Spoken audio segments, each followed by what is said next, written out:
Good evening and welcome to a Gary Home Companion. Coming to you live tonight atop Shades Mountain from the sanctuary of Vestavia Hills Baptist Church, where clapping and the occasional amen are encouraged tonight.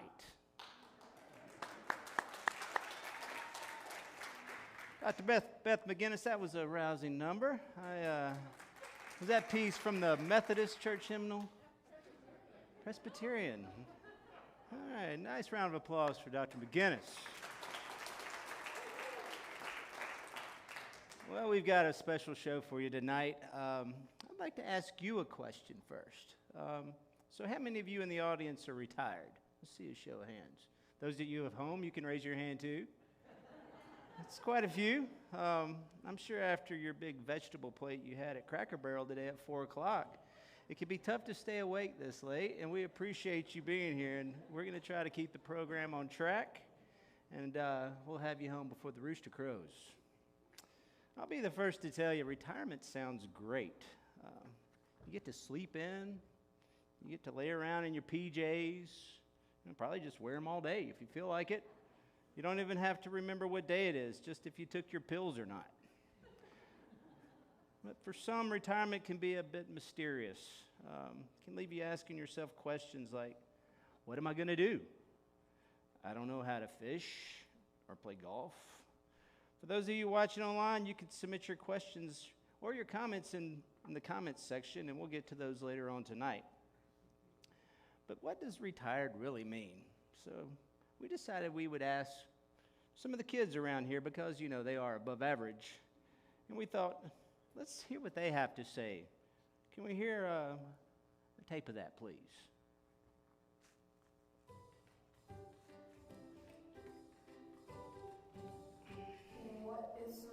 What does retirement mean? Retirement is where you reach a certain age where it's more difficult for you to work. I think also when you never work in a long time and you feel like you want to get out. That's what I think. You get free money from your past work experience, and you just get to do whatever you want.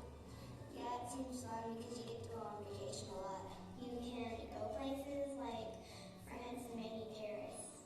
Like rest, kind of do chores around the house, or take a vacation, get as far as away as you want from the kids. Oh, well, right, you know, you maybe went to work and said, looks like I got a deal done yet.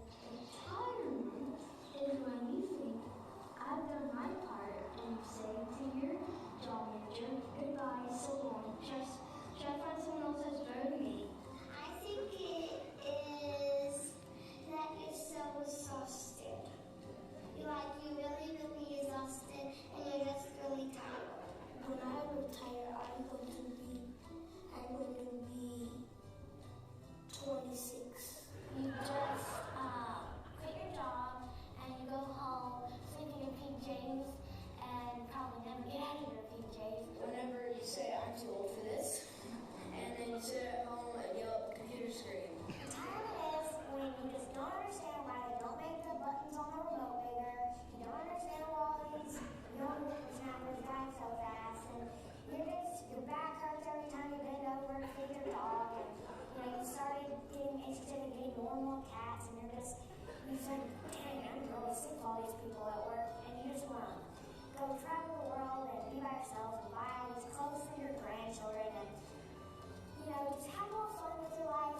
you are retiring.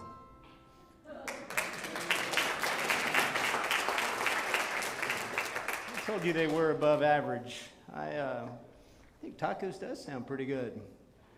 There's a lot to consider, when we go into this new reality. And so we've decided to invite some experts in the field to give us some advice.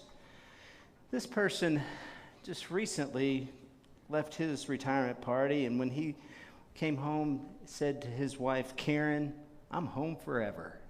Will you please make welcome on the phone Mr. Dennis Anderson. Hello, Dennis. Are you there? Yes, I am here. Dennis is here.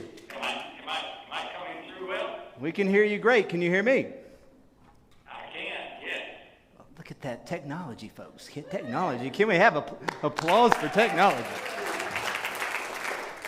Well, Dennis, we're glad you're here. And I know you've been professionally retired now for about 2 years, correct? Or do you remember? That's correct. That's 2 correct. years this month. 2 years. So, what advice could you offer those who might be entering into this new dimension of limitless free time, and more specifically, how not to become a crotchety old man? I will do my best. Thank Okay. you. First of all, hello, Gary and Vicki.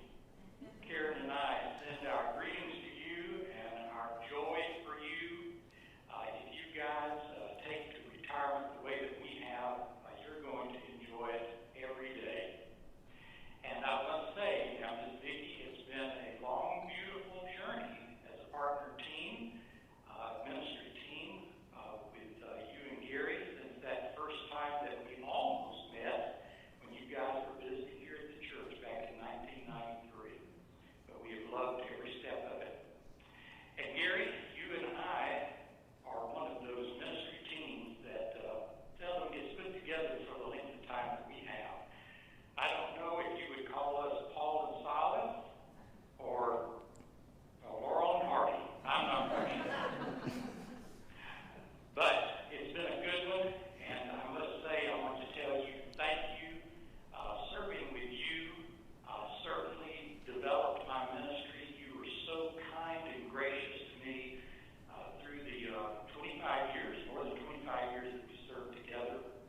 And you allowed me to have the freedom and the creativity to be the most effective pastor that I could be. And I want to tell you thank you for that.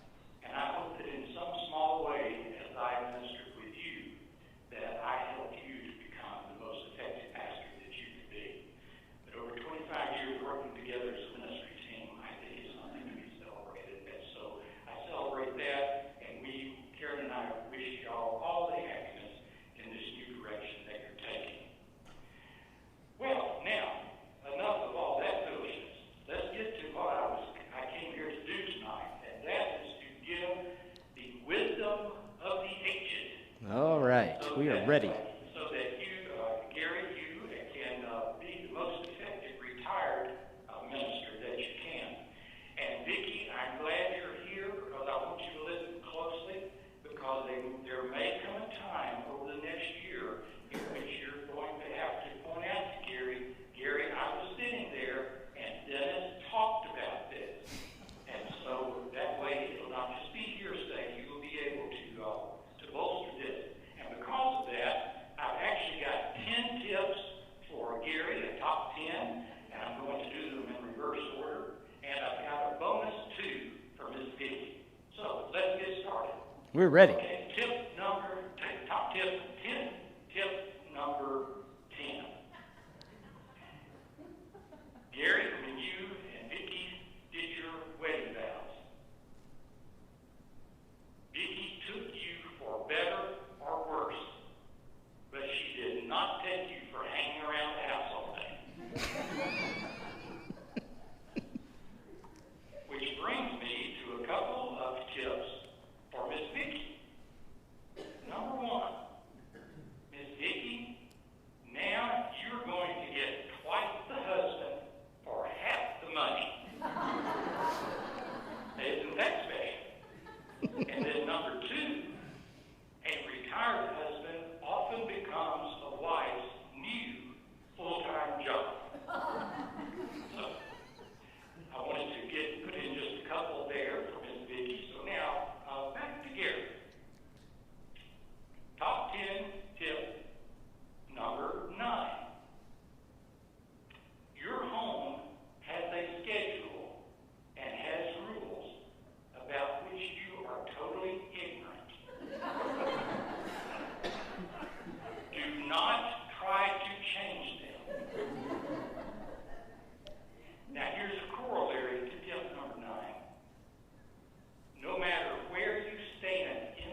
Good one. Good one. All right. Top 10 tip number 8.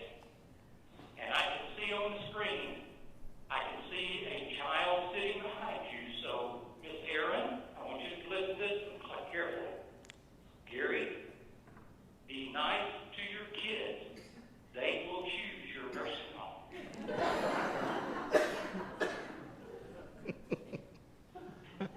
Top 10 tip number 7.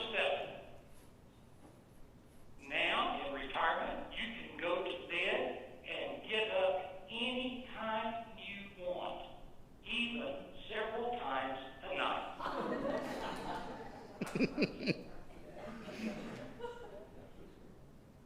Top 10 tip number 6. Do not drink coffee at lunch. It will keep you awake in the afternoon.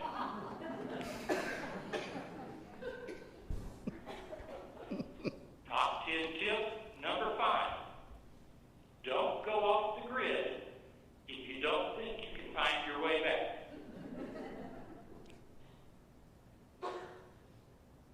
Top 10 tip number 4. And Gary, this is for an extrovert like you. You're going to make lots of new friends. Your pharmacist is going to be your new best friend. And all of your new friend names in your contact list will begin with doctor.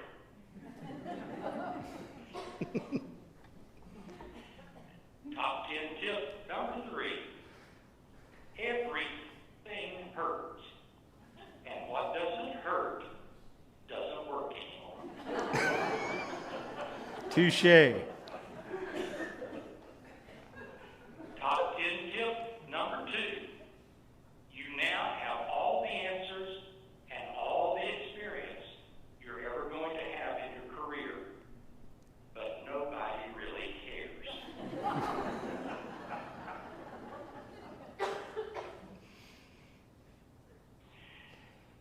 And do you remember, Gary, all those numbers of times that you and I would walk across the parking lot at about 8:30 or 9 o'clock at night after a deacon's meeting or an extended budget committee meeting or something like that? And sometimes we would shake our heads and we would say, what a way to try to make a living. And then other times, we would look at each other and grin and laugh and say, can you believe the church pays us to do this? So here is top 10 number 1. I want you to remember. All those things that you said that you enjoy so much doing for the church that you would do them for free if the church didn't pay you. Now, you can have all the time you want to do every one of those things. So, congratulations to you and Vicki and to the Fur family. You're off on a new ride. We've enjoyed this ride up to this point, and we will ride on, and you will enjoy it. And we're looking forward to being a church member with you. Looking forward to being in church this coming Sunday to help celebrate your final Sunday as our pastor. We love you so much and look forward to being with you more. Thank you. Thank you, Dennis. So glad to have you. That's a lot of good nuggets of wisdom I think you can chew on this evening and ponder. I think it's time to invite our guest of honor of the Gary Home Companion to join me up here on stage. Ladies and gentlemen, will you please make welcome Dr. Gary Fur.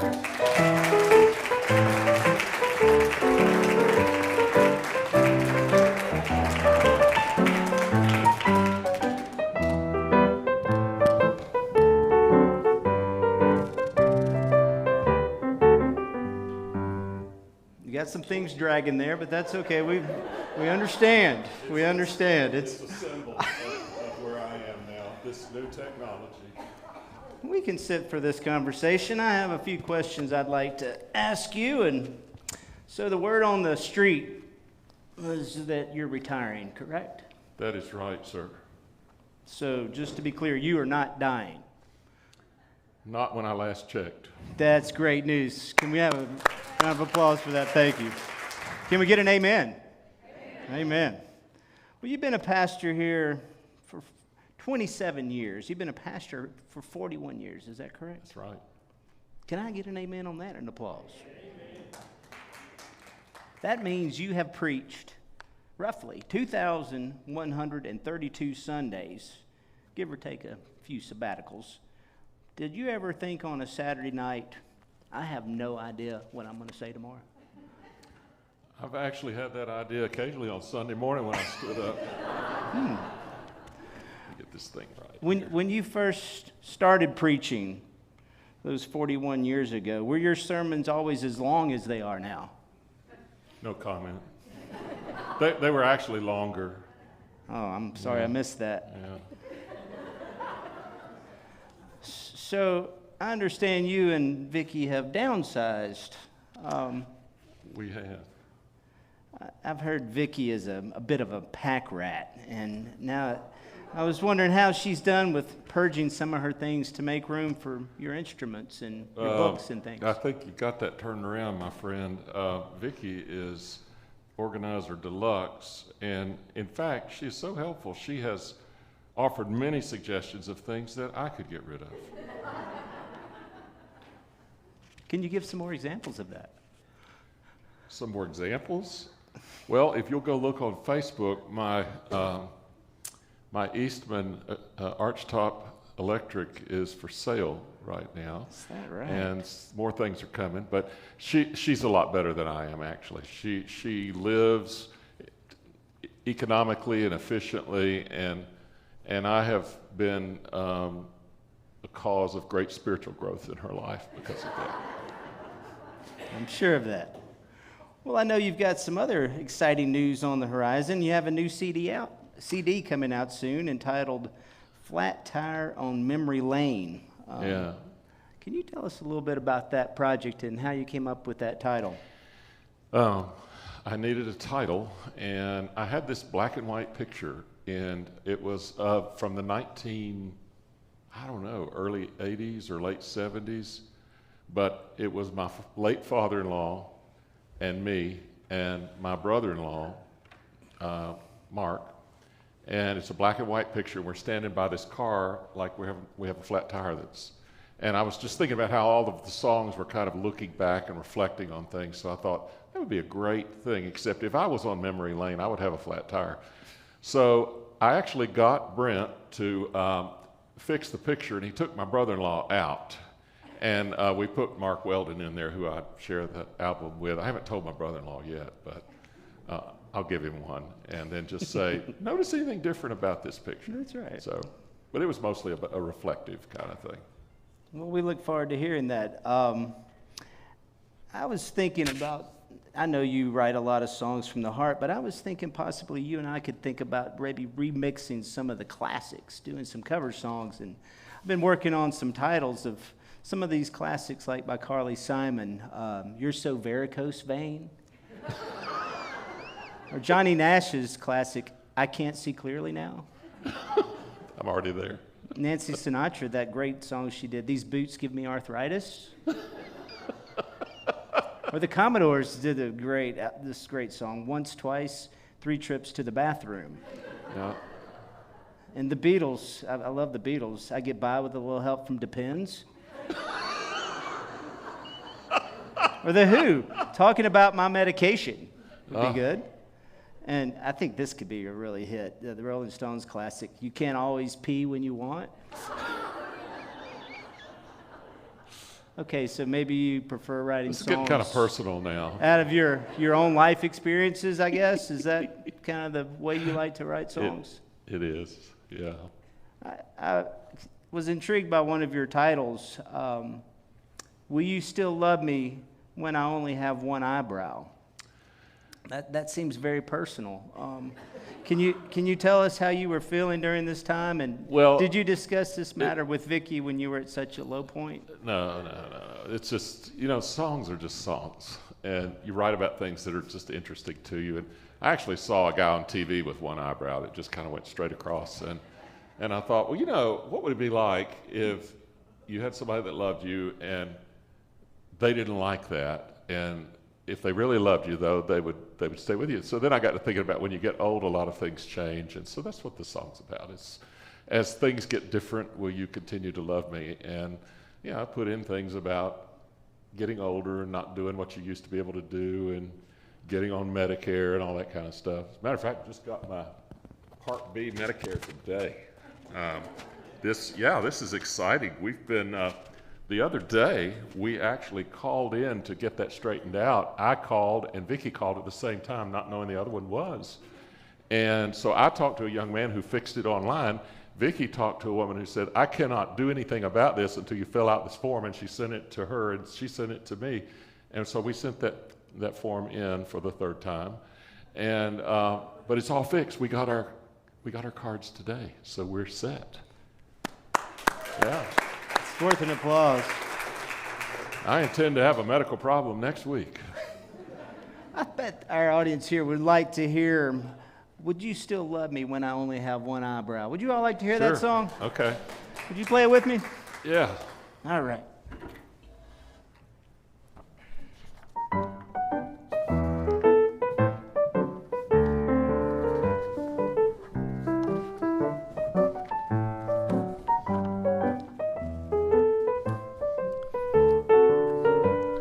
Betty Sue used to call traveling music, a little traveling music.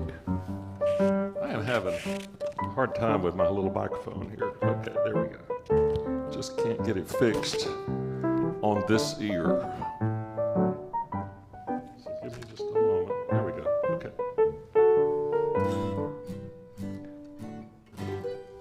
Okay. Right key. Thank you. Will you love me if I have one eyebrow?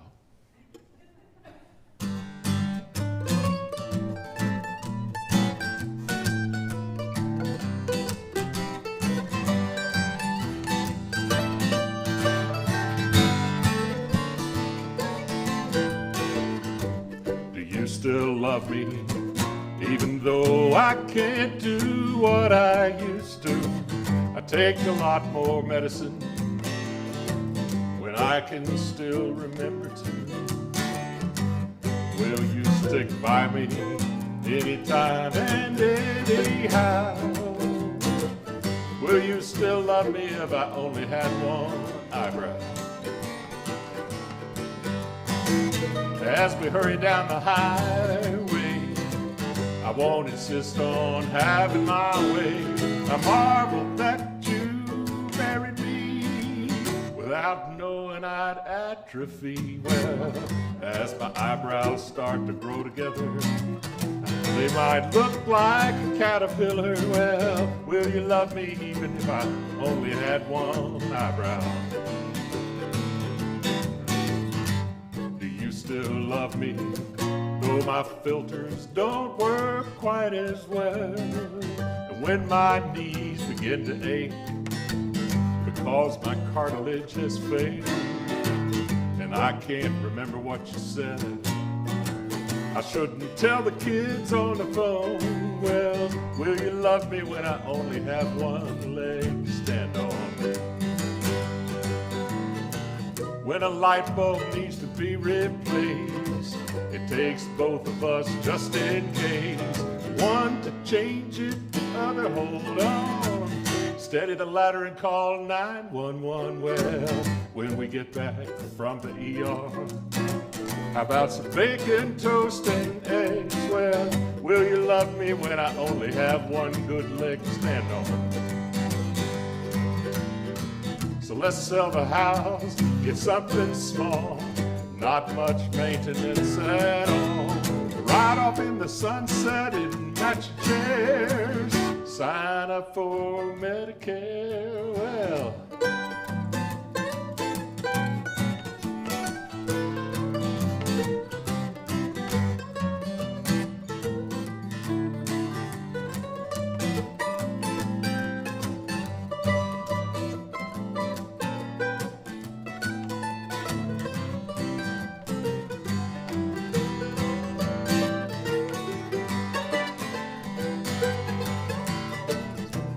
what I was doing when I asked if you were all in. I married you before you had a chance to do your due diligence. Well, I knew that I was moving up.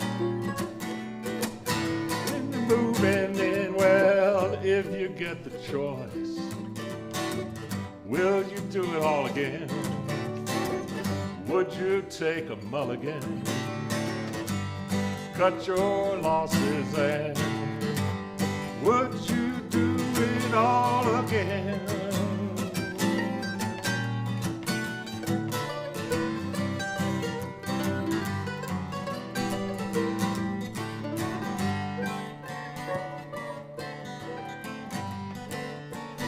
Yeah.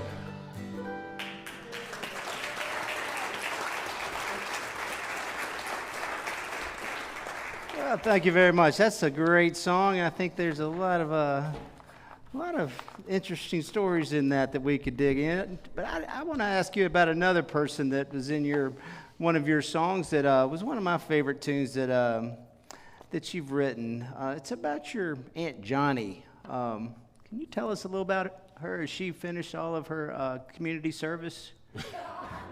Aunt Johnny, my mother was one of 8 and my dad one of 9. I've got 53 first cousins, and I'm hoping in retirement to meet a lot of them for the first time. So, but my Aunt Johnny was only about 5 years older than I was. Okay. So she was more like a cousin. You know, she was, my grandmother called her unexpected blessing who came along late in life. And so Johnny was kind of the cool aunt, and one time she took us out in Grandpa's old Dodge and took us driving, and she was, as I remember, about 13. So we, about 7 kids in this car with no seatbelts, and we just went off on this adventure. And this song's just exactly what happened, because after I wrote it, one of my cousins saw it online and it texted me and said, I remember that. So anyway, this is called Down the Road with Aunt Johnny. You want to hear it? Okay. Well, you have to anyway, so.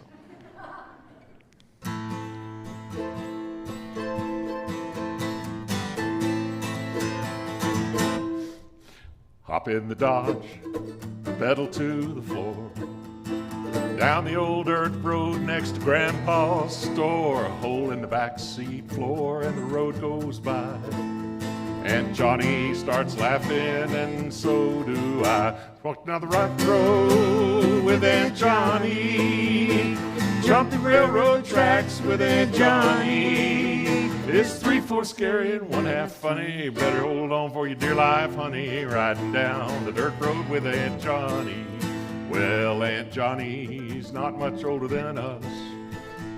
She didn't tell his mama when Andy cussed, cigarette hanging from her pretty mouth, and weaving between the ditches in the old time South. Riding down the dirt road with Aunt Johnny, jump the railroad tracks with Aunt Johnny. It's 3/4 scary and 1/2 funny. Better hold on for your dear life, honey. Riding down the dirt road with Aunt Johnny.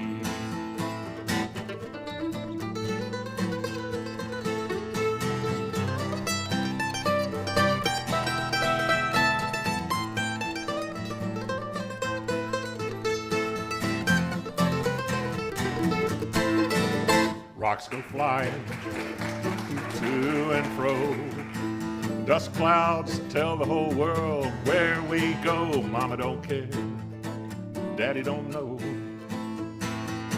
She's got no license, but she sure can go. Riding up the road with Aunt Johnny, jump the railroad tracks with Aunt Johnny. It's 3/4 scary and 1/2 funny. Better hold on for your dear life, honey. Riding down the dirt road with Aunt Johnny. Carload of kids, too young to drive. Back before seat belts kept us all alive. Sure got a crazy look in her eye. Don't know if we live or die. Stop at the haunted house far from town. There's a murdered man's ghost there, they say, walking around. Said he was looking for a boy a lot like you. Oh, run for my life, just in case it's true. Riding down the dirt road with Aunt Johnny, jump the railroad railroad tracks with Aunt Johnny. It's 3/4 scary and 1/2 funny. Better hold on for your dear life, honey. Riding down the dirt road with Aunt Johnny. Yeah, it's 3/4 scary and 1/2 funny. Better hold on for your dear life, honey. Riding down the dirt road with Aunt Johnny.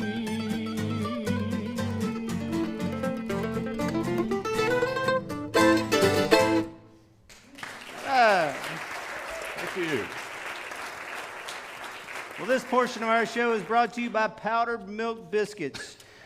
In the big blue box with a picture of the biscuit on the cover. Made from whole wheat raised by Norwegian bachelor farmers, so they're not only good for you, they're pure mostly. Gives shy people the energy to get up and do what they need to do, and heavens are they tasty and expeditious.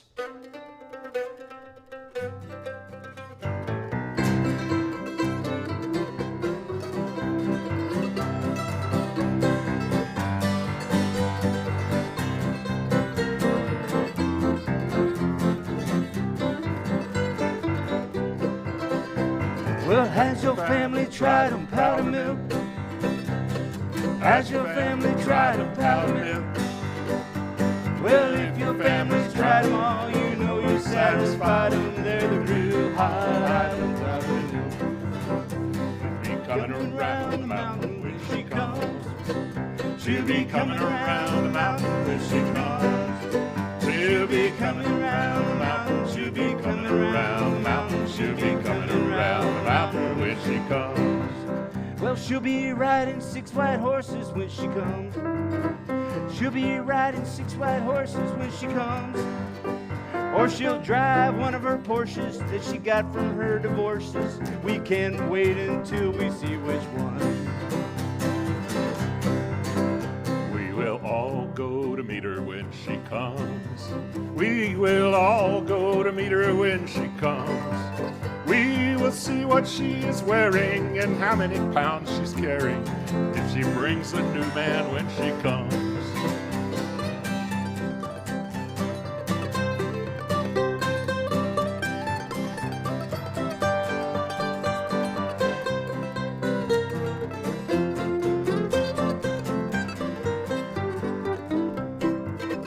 Well, we'll all go to church on Sunday when she comes.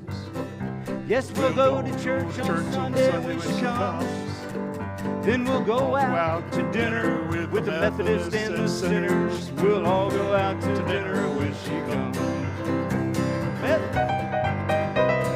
Yeah. Oh, yeah.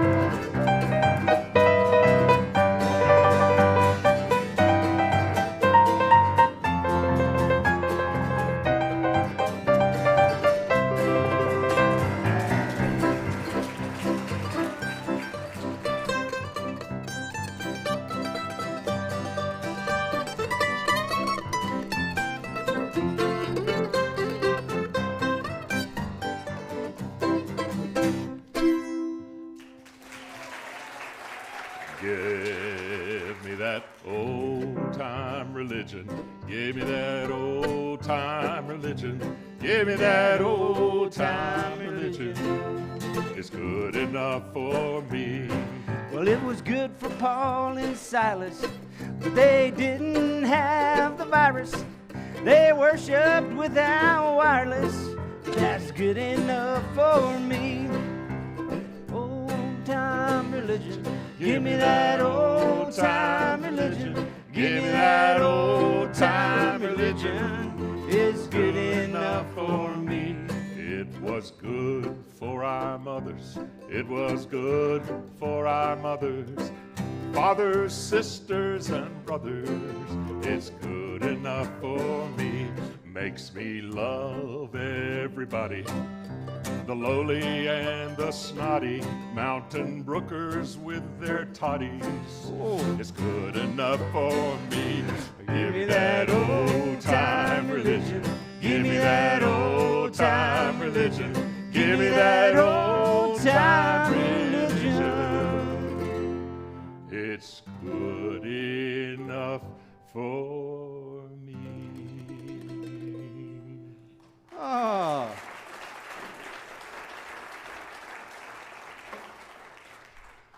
Well, Thank you so much. I think we enjoyed this portion of the program. Beth, give us a little more of that traveling music while we move into the next segment. We've got some special guests we'd like to Do I bring on stay? tonight. You stay there, Okay. please.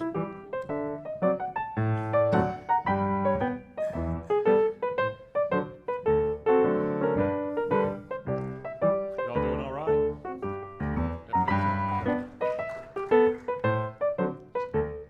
Just go on to sleep if you need to, just like on Sunday. All right.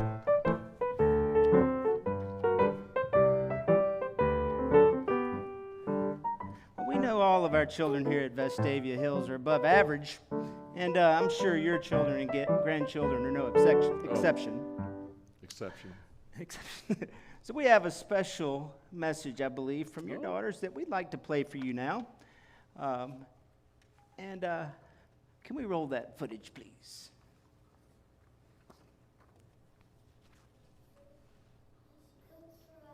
She's just so sweet to us. Papa, he's just so nice and I love him. He's so sweet to me. He makes our games when I'm bored. I love him so much. I hope they both have a good retirement. That was great. To win the respect of intelligent people and the affection of children, to earn the appreciation of honest critics and endure the betrayal of false friends, to appreciate beauty, to find the beauty in others, to leave the world a bit better, whether by a helpful child, a garden patch, or a redeemed social condition. To know that one life has breathed easier because you lived here, that is to have exceeded. We love you. Congratulations! Happy retirement! Now, who was that? That'd be that little girl right over there, Eva Kate and her mama, Thank you, Erin, Eva my Kate middle and Aaron, child. for that message tonight. I think we have a couple more. I believe you have 3 daughters. Is that correct? I believe we have. This is Heather, John, Georgia, and Zadie, and we just want to say a quick hello to G and Papa, Mom and Dad. Zadie, what do you want to say? Yes, Georgia. Thank you guys so much for all you do for us. You guys are some of the best grandparents ever and amazing people. We love you so much. We're celebrating you here. We got out of stretchy pants for the first time in 6 months. We can't wait to celebrate in person. You two are so special to so many people and definitely to us. We love you so much and so proud of you and impressed with your accomplishments. We didn't tell them it was a radio Love show. you. Bye. That's the 3-year-old. Oh, that was wonderful. Congratulations, Mom and Dad, on 27 and a half years well served at the HBC. You have really led with love and been an example through your thoughtfulness, your kindness, the way that you've been present for people through births and sickness and death and divorce and marriages and all the most important moments. You have been the presence of God to the people of VHBC. So VHBC has been a great home for us, and it always will be that. But I'm so excited for this next chapter for you two, and love you both so much. I'm excited for you guys to have more time to come visit New York, and love you so much.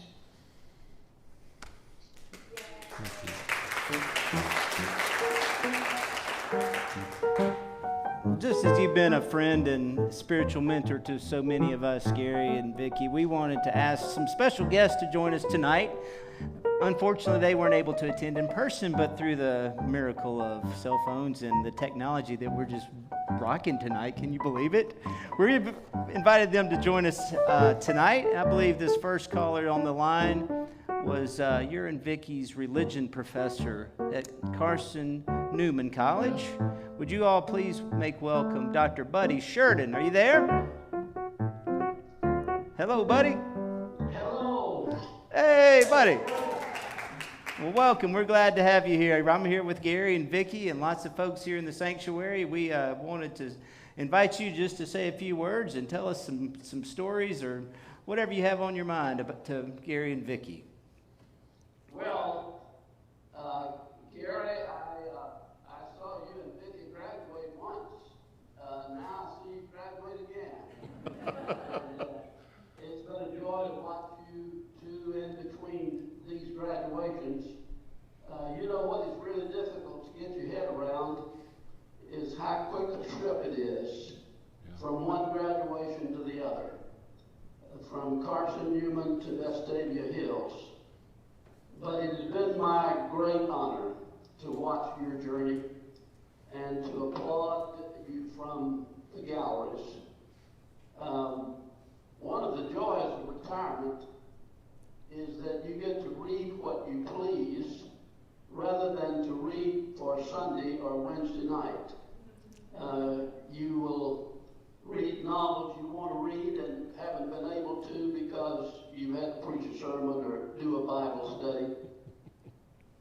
And some people I know have a hard time with retirement. I never have understood that. I'm as much a type A personality as the next guy, and I know you are, and I know Vicki is. But I also know that you'll continue growing and reading and writing and composing and learning. And I think you have years of wonderful growth and contributions ahead of you. I hope the two of you just revel in retirement as much as Kay and I have, and that you never look back, except to be grateful for the opportunities that God has given you over the years. Amen. Someone told me one time that the difference in me and them was that my work was my play, and they had to work in order to play. I think I know you well enough to know that your work has been your joy. But I want you to know there's joy beyond your work. And I will look forward to celebrating that with you. God bless you and Vicki. I love you That's both. wonderful. Thank you. Thank you. Very productive. Thank you, buddy. Thank you for calling. I did want to ask him who made the best grades, though, Vicki or Gary, but I think I know the answer to that. Yeah. Magna cum laude, I was laude how cum. We've got another guest on the line. He's been a friend and mentor to you for many, many years, and I think most of us have met him as he's graced the pulpit here at Vestavia Hills Baptist many times. Please welcome Fisher Humphreys. Are you there, Fisher? Yes, I'm here. Hello, Fisher. All right. Hi. Welcome. We're glad to have you. I'm here with Gary and Vicki and all the folks from Vestavia watching here in person and online. Can you tell us a little bit about just how Gary has influenced you and each of you, your friendship? Well, Caroline and I have been retired for several years, and when we were preparing to retire, we had to decide whether to remain here in Birmingham or move back to New Orleans where our grandchildren were. We decided to stay here. And one of the principal reasons we did was to be here with friends, and Gary and Vicki are the top of the list of our friends for whom we stayed here in Birmingham, and we are really glad we did.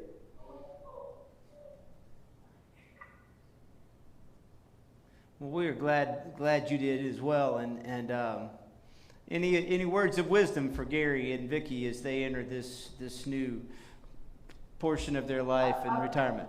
I'm not sure I have any wisdom to offer, Brent, but I think I'm going to tell my favorite story about retirement. Gary and I have a mutual friend, Roger Sullivan, who is a financial advisor in Baton Rouge, and one of his clients had recently retired, and Roger asked him, "What's retirement like?" And the man said, "Well, it's sort of Saturday every day." And Roger said, "Well, what does that mean?" And the man said, "Well, every morning I get up and I make my coffee, and while it's percolating, I go out in the front, pick up the paper, and come back in, and I read the paper and drink my coffee. If I get out there and the paper is really heavy, I hurry back in and put on my suit and go to church." So that's what you can look forward to, Gary. Retirement is a wonderful time for us, and I know it will be for you and Vicki. Good advice. Thank you, Fisher. That's wonderful. Oh. Well, wonderful. Thank you for calling, Fisher. We appreciate it. Y'all give him a big hand.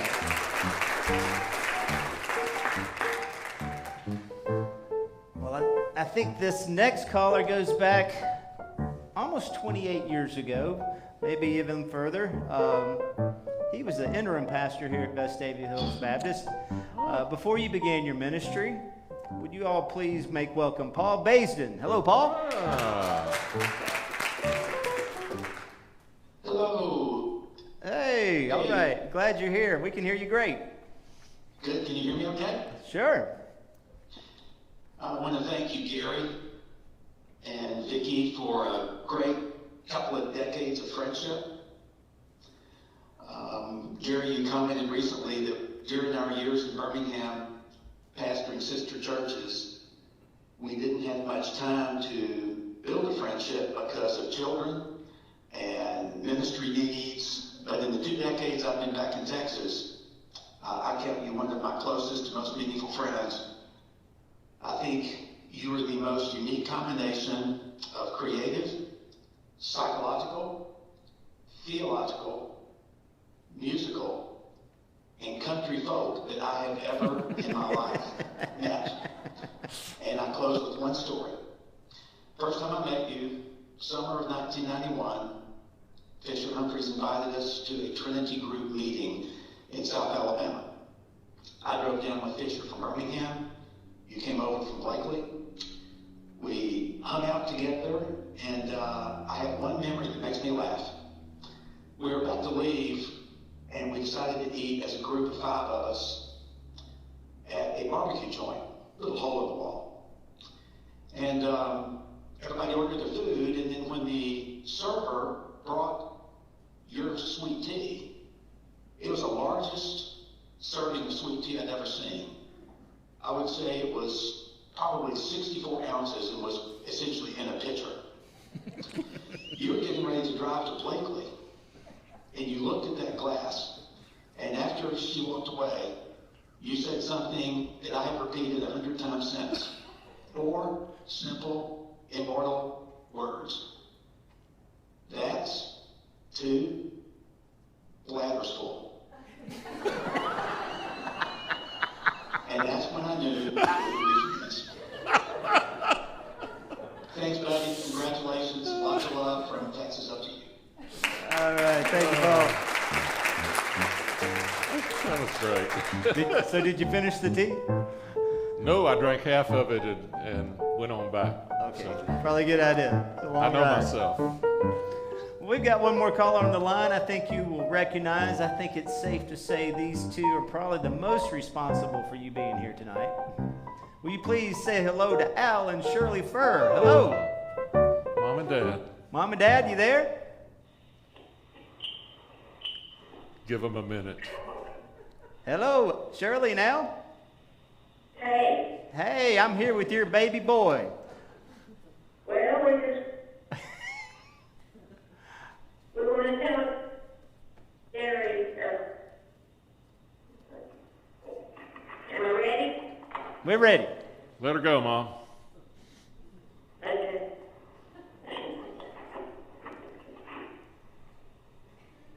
Hello? We're here. We wanted to hear that story that you told me, Shirley, about the time that he came in after a basketball game. Would you tell me that story again? Okay. We're going to tell a little stories about him when he was younger. We'd love that. Go ahead.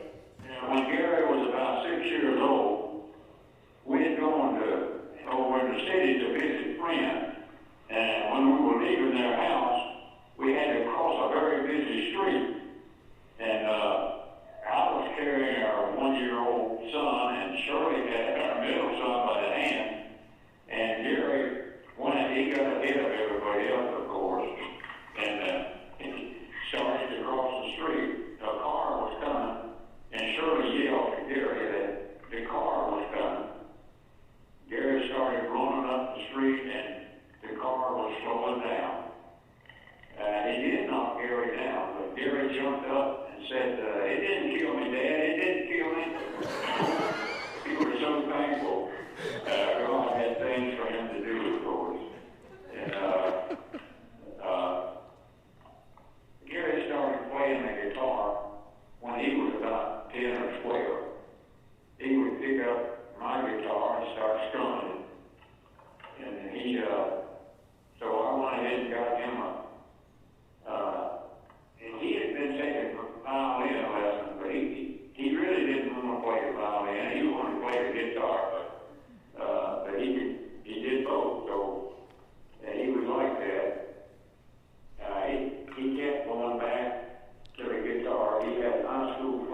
when he graduated from high school, we gave him a 12-string guitar, and the rest is history.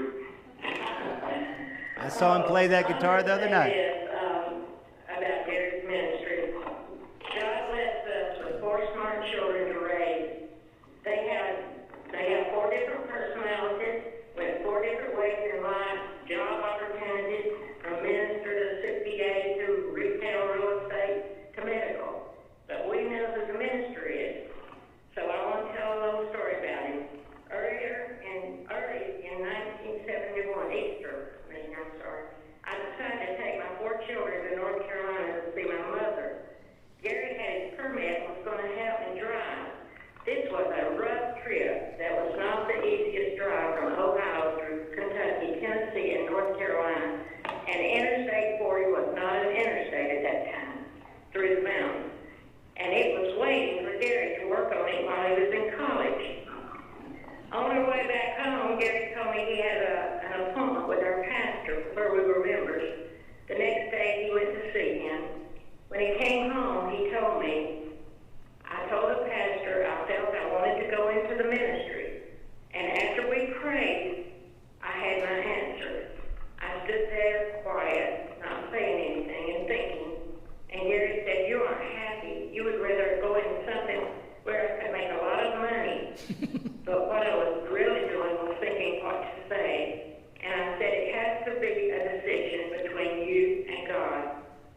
And I want to take just a quick little thing how I met Vicky through all this. And in between, Gary played basketball in high school. And he got to be co-captain of the basketball team. And he told us, he said, I'm not the best player, but maybe he shows us qualities that we've been hearing other people talk about him and that we saw how he cared about other people. I often wonder if he tried to get all those guys saved. He went on to Carson Newman College, where he met Vicky. They were not allowed to have a car on campus the first year. About 6 weeks after Gary went, he called and said everyone was going home that weekend. I could just see him by himself on that campus. And she wanted me to come after him, so I got our 6-year-old daughter in the car with me, and we drove down to Tennessee. And I drove over to where he told me to pick him up. And as we were getting his luggage into the car, Vicky walked by with a friend, and that was my first time to meet her. She came to visit us on Thanksgiving weekend in Ohio. And again, we had moved to first of the next year out of Colorado, and she came out that summer to visit us. And as Al said, the rest is history. And Gary and Vicky, in our eyes, have been a great couple in God's work. And we love you both. Thank you, Mom and Dad. Thank you, Al and Shirley, for calling. We appreciate it so much, and we appreciate you helping us celebrate your son and your No, we're all on Medicare together. So, well, let's give all our guest callers a round of applause tonight. Thank you.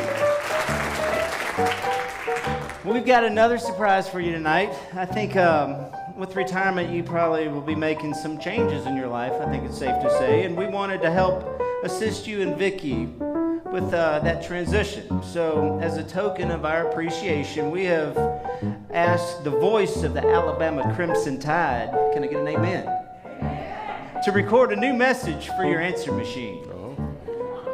We hope you like it. Can we hear it, please? Hello. Gary is not available right now, but thank you for caring enough to call. Gary is making some changes in his life. Please leave a message after the beep. If Gary does not return your call, you are one of the changes.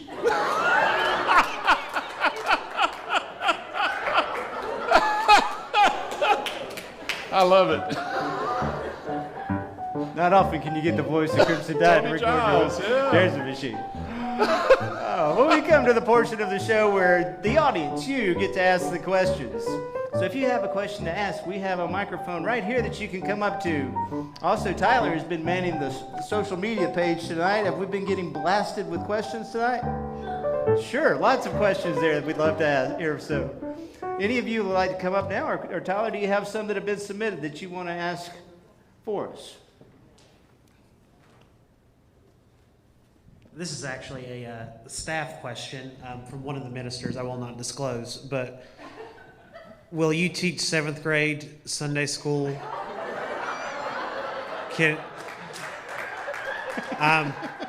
I'm sure, I mean, a minister is short, but in like the next 5 years worth of fall retreats, can I count you in? I certainly will give it some thought. Since I don't have my calendar here, would you leave a message on my phone at home, and I'll get back to you.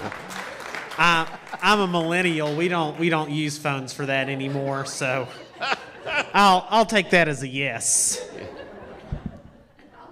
Nice. There's bound to be some other questions. Anyone else have something you want to ask Gary or Vicki? Now's your chance. I don't know. It's getting close to bedtime for some folks.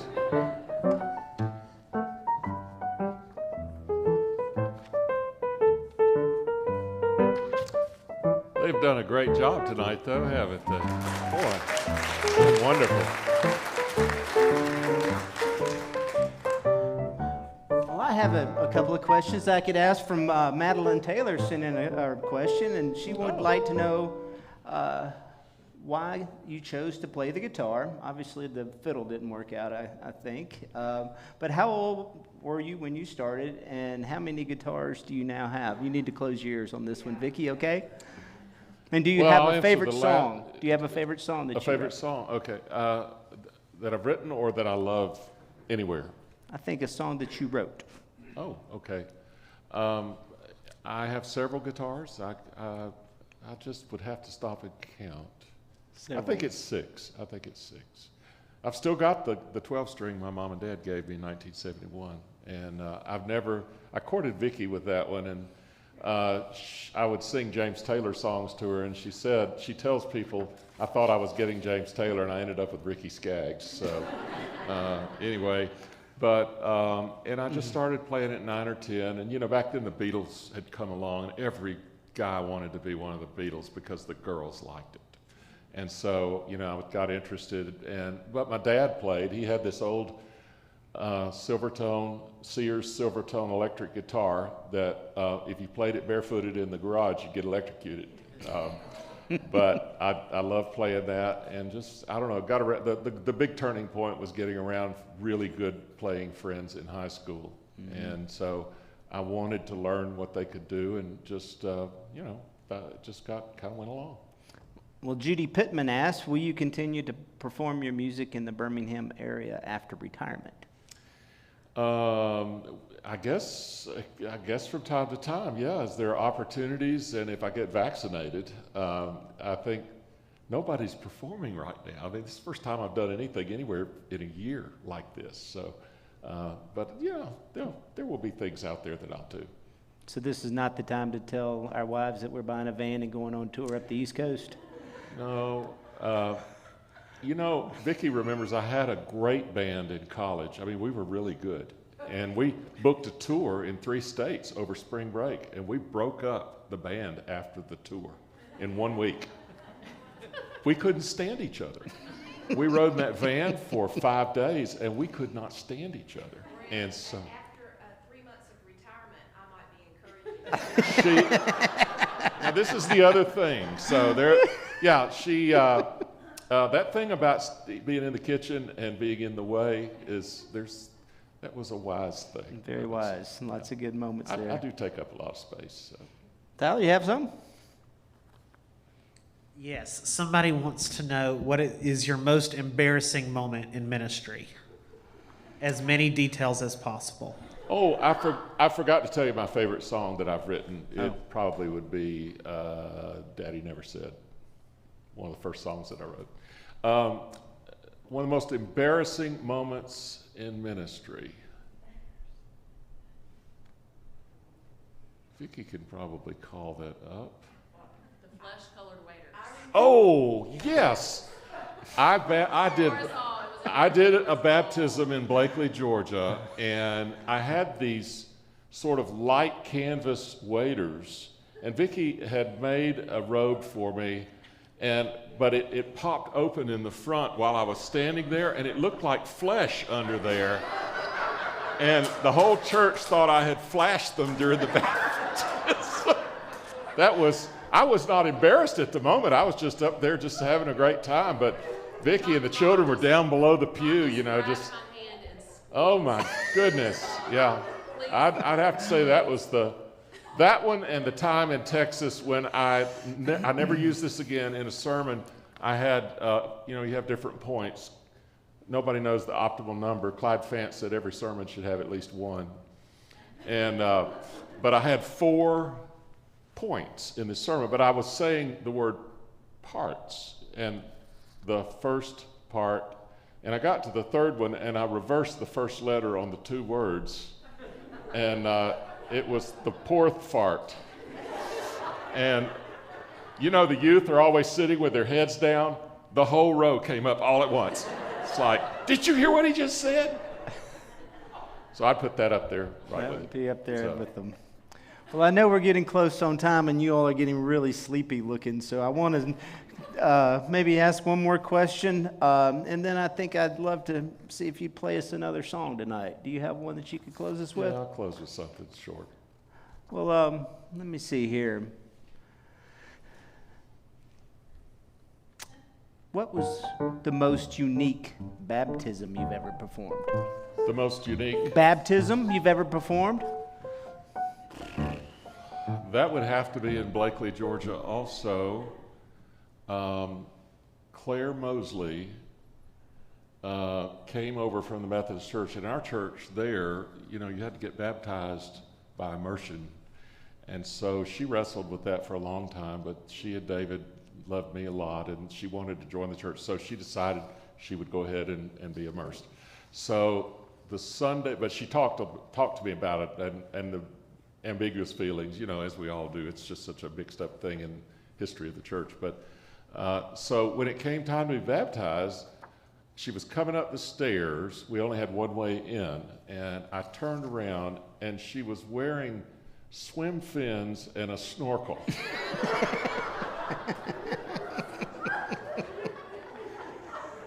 And I said, okay, you made your point. So. Well, I think I speak for us all, Vicki and Gary, when we say how much we love you both, and we are so grateful for the way you have served and loved the members of Vestavia Hills Baptist. We wish you both the best as you take some well-deserved rest and time together with your family, and we celebrate that with you, and we will truly miss you as our pastor. You can't retire from being great and being our friend. So will you play one more song for us? I'll just sing one a cappella for you. And I want to say, retiring during a pandemic is an interesting thing, but because of that, the celebration committee has taken pains to spend a whole month telling us they love us. And it's an extraordinary thing because we have just felt buoyed up by your love. And I know that this is a special church because of the long history of relationships. That is what makes life. That is what God gave us. And there's a wonderful passage in Revelation 21 where, it's the one about no more tears and crying. But at the beginning it says, and the home, the dwelling place of God is with humanity. And I saw the new heaven and the new earth coming down. And that fellowship is what God made us for.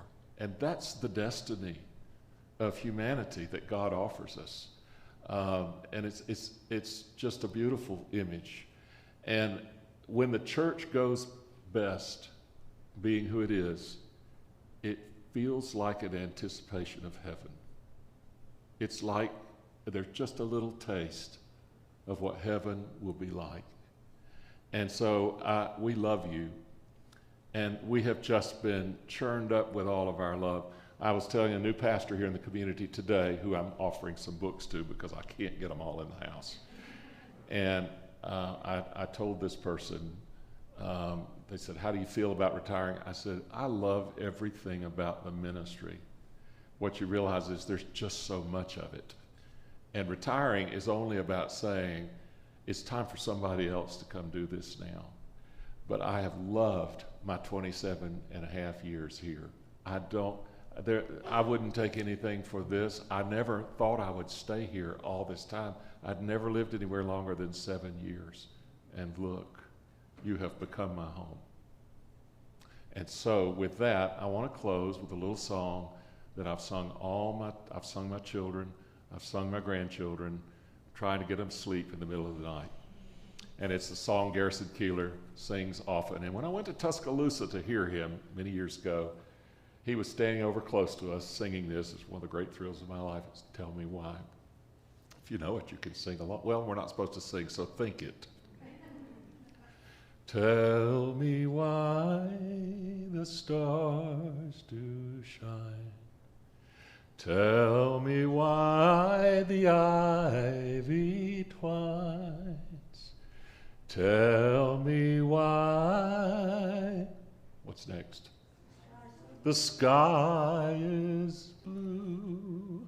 This is why I have to retire. And I will tell you why I love you. That's the news from Vestavia Hills Baptist, where all the women are strong, all the men are good looking, and all the children are above average. Good night, everyone.